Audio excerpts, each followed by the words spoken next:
मला असं वाटतं की लोक जर आपण सहज बघितलं तर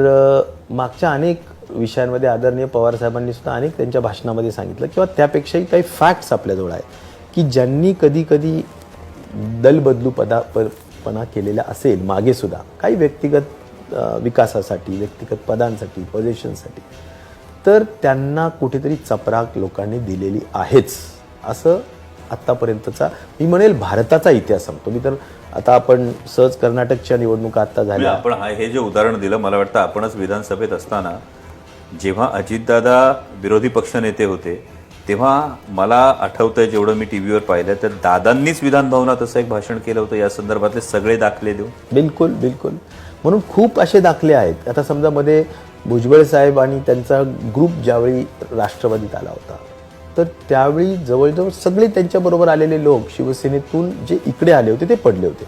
कर्नाटकमध्ये आत्ता फ्रेश जर तुम्ही बघितलं आत्ता निवडणुका झाल्या विधानसभेमध्ये तर काही लोक डिफेक्ट झाले होते म्हणजे बदलून ते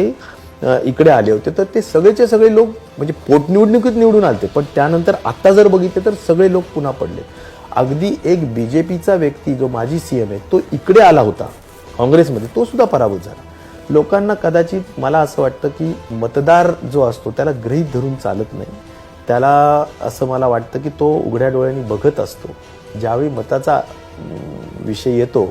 त्यावेळी तो त्याच्या इनर कॉन्शियसला स्मरून